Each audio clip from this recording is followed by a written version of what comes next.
Hi guys, आज हमारे पास है मोटरोला ब्रांड का मोटो एज 60 प्रो। और आज की इस वीडियो में मैं आपको इस स्मार्टफोन की बेस्ट कैमरा सेटिंग बताने वाला हूं। हर मोड को बहुत अच्छे से आपको समझाने वाला हूं, कौन सी सेटिंग करनी है, कौन सी नहीं करनी है, किन बातों का खास ध्यान रखना है। तो आज की वीडियो स्पेशल बहुत है, आराम से बैठ के देखिए और हर सेटिंग को डिटेल में समझें। तो आइए शुरू करते हैं आज की इस वीडियो को। तो शुरुआत करते हैं सबसे पहले कैमरा ऐप को ओपन करके। ठीक है, यहाँ पे मैंने कैमरा ऐप ओपन कर दी है और अभी हम हैं फोटो मोड में। और मैं आपको बताना चाहूँगा, मोटो एज 60 प्रो में हमें ट्रिपल कैमरा सेटअप मिलता है। 50 मेगापिक्सल का प्राइमरी कैमरा है, 50 मेगापिक्सल का अल्ट्रा वाइड कैमरा है और 10 मेगापिक्सल का टेलीफोटो कैमरा है। ठीक है, तो यहाँ पे जो 0.5x है ये है इसका अल्ट्रा वाइड कैमरा, जो यहाँ पे 1x है ये है इसका प्राइमरी कैमरा, जो यहाँ पे आपको 2x दिख रहा है ये कोई डेडिकेटेड लेंस नहीं है, ये प्राइमरी कैमरा से क्रॉप करके दिखा रहा है।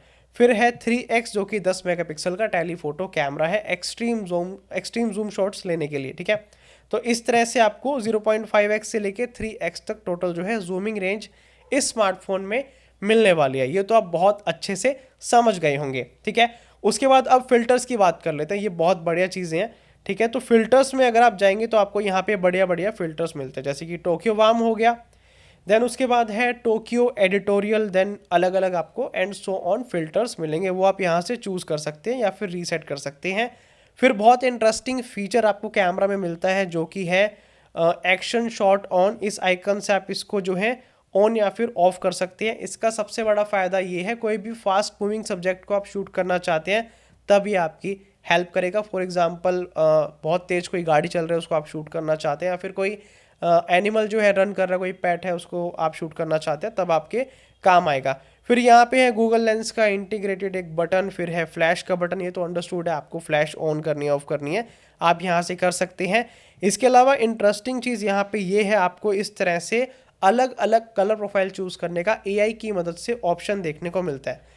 फॉर एग्जाम्पल यहाँ पे अभी नेचुरल मैंने चूज़ कर रखा है, अगर मैं इसको सिग्नेचर चूज़ करना चाहूँ मैं यहाँ से अप्लाई करके इसको चूज़ कर सकता हूँ। इस तरह से आपको 2 से 3 कलर प्रोफाइल यहाँ पे मिलती है। उसके बाद मोस्ट इंपॉर्टेंट, बहुत सारे लोग यहाँ पे गलती करते हैं, जो एस्पेक्ट रेशियो है वो चेंज कर देते हैं। लेट्स से आप यहाँ पे 9:16 करते हैं या फिर 1:1 करते हैं, तो ये जो है एक गलत मेथड है, ये आपने नहीं करना। करेक्ट सेटिंग ये है, आपने 3:4 में ही रिकॉर्ड करना है, शूट करना है। उसका कारण ये है, जो सेंसर की मेन पूरी आउटपुट होती है वो 3:4 में आती है। इसके अलावा जितनी भी आप एस्पेक्ट रेशो चूज़ करते हैं वो सभी क्रॉप करके आपको दिखाता है, जिसमें क्वालिटी डिक्रीज होती है। तो आप 3:4 में शूट करें और बाद में उसको क्रॉप कर लें। फिर है टाइमर, अगर आप टाइमर सेट करना चाहते हैं फिर आप 3 सेकेंड या फिर 10 सेकेंड इस तरह से अलग अलग जो है टाइमर सेट कर सकते हैं। तो ये है ओवरऑल फोटोज़ के लिए यूज़र इंटरफेस। अब चलते हैं नेक्स्ट मोड की तरफ। नेक्स्ट मोड में आपको बताना चाहूँगा प्रो मोड, जिसमें शटर स्पीड, आईएसओ, अपर्चर, ये सारी चीज़ें होती हैं। बहुत सारे लोगों को ये जो है यूज़ करना नहीं आता, तो गाइज़ आपके लिए मैंने स्पेशली एक बहुत ही बढ़िया 60 मिनट्स की मास्टर क्लास निकाली है। बहुत अच्छे से आपको सब कुछ प्रो मोड का डिटेल में समझ आ जाएगा विद प्रैक्टिकल सेशन। तो आप जो है उस मास्टर क्लास को ज्वाइन कर सकते हैं, लिंक आपको डिस्क्रिप्शन बॉक्स में मिल जाएगा। उसमें मैंने प्रैक्टिकली पूरे कैमरा के जो प्रो मोड है उसको बहुत अच्छे से समझाया है, तो आप बहुत बढ़िया फोटोज़ उसको समझने के बाद सीख पाएंगे। इसके अलावा अगर आपको बहुत बढ़िया फोटोग्राफी भी करनी है तो हमारा स्मार्टफोन फोटोग्राफी का कोर्स भी है, तो वो भी आप बहुत अच्छे से जो है लर्न कर सकते हैं हमारे कोर्स से। लिंक आपको मिलेगा डिस्क्रिप्शन बॉक्स में। ठीक है, तो ये तो बात होगी प्रो मोड की, क्योंकि प्रो मोड का अलग से हमने जो है पूरा मास्टर क्लास रखा है, इसमें सिखाना इम्पॉसिबल है, इतनी बड़ी जो है वीडियो हो जाएगी तो उसका कोई फ़ायदा नहीं है ना। उसके बाद नेक्स्ट मोड की तरफ चलते हैं। फिर है वीडियो मोड। अब वीडियो मोड में आपको यहाँ पे 0.5x, 1x, 2x and 3x इस तरह से 4 ऑप्शन मिलते हैं जूम करने के। और अगर आप यहाँ पे वीडियो में बाकी सारी चीज़ों को एडजस्ट करना चाहते हैं वो आपको दिखाता हूँ कैसे करना है। सबसे पहले मैं यहाँ से फ़िल्टर्स को ऑफ़ कर लेता हूँ और यहाँ पे फ़िल्टर्स ऑफ़ करते ही सारी सेटिंग्स आ गई। सबसे पहले रेजोल्यूशन की बात कर लेते हैं। यहाँ पे हमें मैक्सिमम रेजोल्यूशन मिलता है 4K 30 का, जिसमें आप ultra wide, primary camera, 2x, 3x सब के अंदर जो है शूट कर सकते हैं। फिर है एस्पेक्ट रेशो, अगर आपको फुल में शूट करना है या फिर 9:16 में करना है वो आपकी मर्जी है, लेकिन मैं आपको 9:16 रिकमेंड करूंगा, ये सबसे करेक्ट है। फिर है अगर आपको स्टेबलाइजेशन एनेबल करनी है तो आप यहाँ से कर सकते हैं ऑन ऑफ, इस तरह से हो जाएगी। HDR10 का आपको सपोर्ट मिलता है। अगर आपको HDR10 ऑन करना है तो आप यहाँ से ऑन ऑफ कर सकते हैं। एक बात का ध्यान रखना, जो भी फीचर ऑन या फिर ऑफ करेंगे उसमें लिमिटेशन होती है। Let's say her feature 4K 30 में सपोर्ट नहीं करता। जैसे कि आप देख सकते हैं, जैसे ही मैंने HDR10 को ऑन किया तो यहाँ पे फुल HD 30 पे हमारा जो है रेजोल्यूशन शिफ्ट हो चुका है। तो इस तरह से आपने इस बात का ध्यान रखना है, ठीक है। उसके बाद आपको यहाँ पे एडिशनल माइक की सेटिंग या फिर एडिशनल सेटिंग के लिए ऑप्शन मिलता है। तो ये है वीडियो सेटिंग, प्लस आपको यहाँ पे फिल्टर्स मिलते हैं। फिल्टर्स अगर आप अप्लाई करना चाहें तो आप कर सकते हैं, लेकिन याद रहे फिल्टर्स जब आप अप्लाई करेंगे तो यहाँ पे जो वीडियो का रेजोल्यूशन है वो चेंज हो जाता है। तो वो आपने उसके अकॉर्डिंग, अपने रिक्वायरमेंट के अकॉर्डिंग जो सेट करना है। आप यहाँ पे 4K में शूट नहीं कर पाएंगे। उसके बाद है स्लो मोशन, और स्लो मोशन में आप मैक्सिमम फुल HD, यहाँ पे आपको दिखा रहा है फुल HD 120 FPS और HD 240 FPS में शूट कर सकते हैं। इस तरह से आपको स्लो मोशन सिर्फ 1x में ही देखने को मिलता है, ठीक है। बाकी फ्लैश ऑन कर सकते हैं या फिर ऑफ कर सकते हैं। इस तरह से आपको यहाँ पे ऑप्शन मिलता है।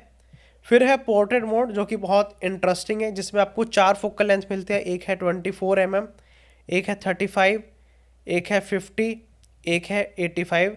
जितना आप जूम करेंगे उतना बैकग्राउंड में ब्लर ज़्यादा बढ़ जाएगा। यहाँ पे F का जो बटन है, इससे आप बैकग्राउंड ब्लर जो है कितना कम या फिर ज़्यादा करना है उसकी इंटेंसिटी को जो है एडजस्ट कर सकते हैं। यहाँ पे एस्पेक्ट रेशो का बटन है, एस्पेक्ट रेशो आपको क्या रखनी है।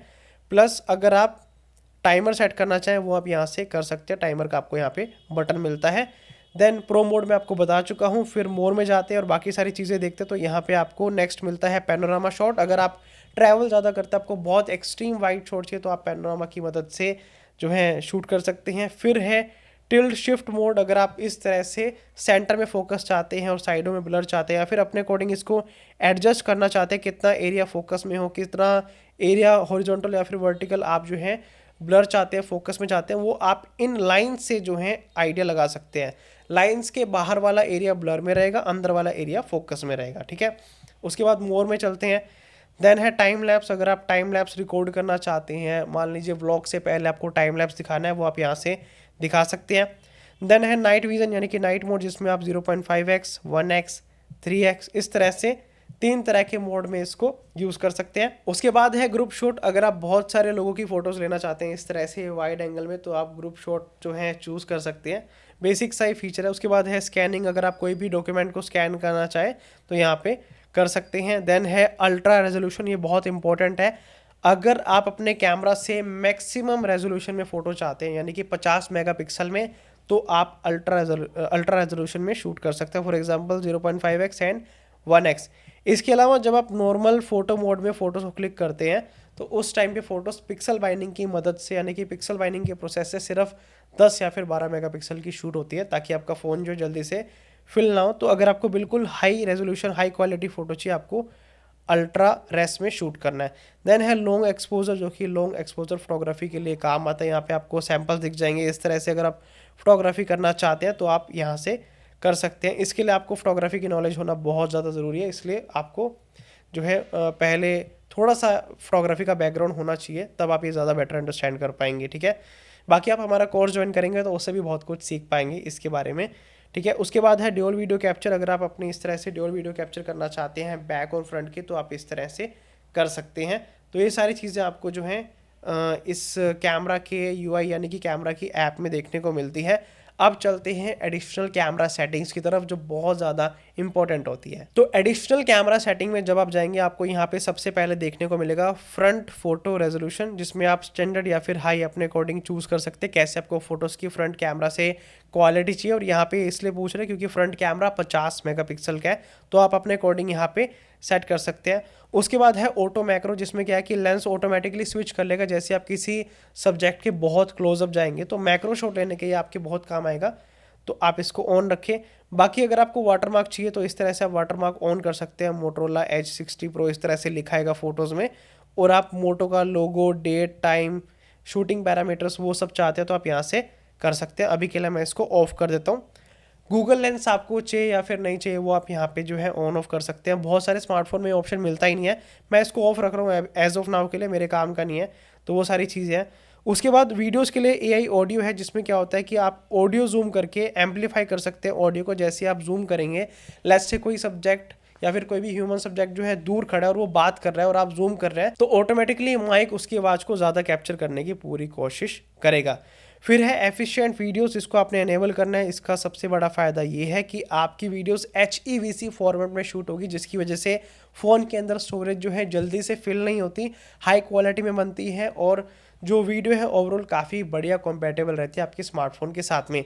लेकिन ये भी ध्यान रहे, ये वीडियो जो फॉर्मेट है HEVC, ये सब तरह के कंप्यूटर के साथ जो है कंपैटिबल नहीं होता। तो अगर आपको कंप्यूटर या फिर पीसी में ज़्यादा वीडियोस देखनी होती है या फिर किसी एक्सटर्नल डिवाइस के ऊपर ये देखनी होती है, तो आप जो है इसको ऑफ रखें।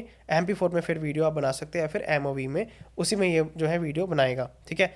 उसके बाद है सेल्फी मिरर, अगर आप इसको ऑन करना चाहें तो आप ऑन कर सकते हैं, जैसे कि save selfies and videos as they appear in the viewfinder, मतलब स्क्रीन में जैसे आपको वीडियो दिखाई दे रही है बिल्कुल वैसी सेव होएगी। जो चीज़ राइट में है वो राइट की तरफ दिखाई देगी, लेफ्ट में तो लेफ्ट की तरफ दिखाई देगी। इस तरह से आप इसको सेल्फी मिरर को ऑन कर सकते हैं। बाकी फिर है कैप्चर मेथड, अगर आप गेस्चर सेल्फी लेना चाहते हैं, ऑटो स्माइल कैप्चर करना चाहते हैं, तो इस तरह से आप जो है ऑन कर सकते हैं। लेट्स से अगर आप पाम दिखाएंगे तो ये ऑटोमेटिकली सेल्फी ले लेगा, या फिर बहुत सारे लोग अगर ग्रुप में स्माइल कर रहे हैं तो ये ऑटोमेटिकली फोटो को कैप्चर कर लेगा, या फिर आप टैप एनीवेयर टू कैप्चर भी चूज कर सकते हैं, ठीक है। उसके बाद है कैप्चर असिस्टेंट, ये बहुत काम की चीज़ है, जिसके अंदर आप ग्रिड को ऑन कर सकते हैं और लेवलर को ऑन कर सकते हैं। मैं आपको प्रैक्टिकली दिखाता हूँ।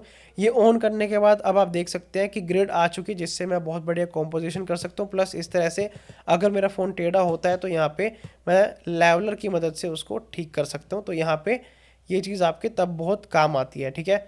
उसके बाद है क्विक कैप्चर, अगर आप क्विक कैप्चर को चाहते हैं तो आप इस तरह से कोई कैप्चर कर सकते हैं। यहाँ पे गेस्चर है, बेसिकली आप गेस्चर की मदद से जो है कर सकते हैं। इतना मेरे को खास ये काम का लगता नहीं है। कीप लास्ट मोड आप ऑन रख सकते हैं, यानी कि जिस भी मोड में आपने लास्ट टाइम कैमरा को यूज़ किया था, लेट्स से वीडियो में यूज़ किया था, वहीं से जो है आपका कैमरा वापस से चालू होगा। जब भी आप उसको ऑन करेंगे तो आप कर सकते हैं। उसके बाद है सेव लोकेशन, फिर है कैमरा फीडबैक, फिर है हेल्प, रीसेट एंड अबाउट। तो ज़्यादा यहाँ पे कुछ camera settings additional as such है नहीं, बाकी सारी मैं आपको डिटेल में बता ही चुका हूँ। तो गाइस कुछ इस तरह से आपने Moto Edge 60 Pro की सारी कैमरा सेटिंग करनी है। और याद से अगर आप प्रो मोड सीखना चाहते हैं, लिंक आपको मिलेगा डिस्क्रिप्शन बॉक्स में, आप वहाँ से हमारी मास्टर क्लास को ज्वाइन कर सकते हैं या फिर हमारे फोटोग्राफी कोर्स को भी ज्वाइन कर सकते हैं। अब मिलते हैं आप सभी से नेक्स्ट वीडियो में।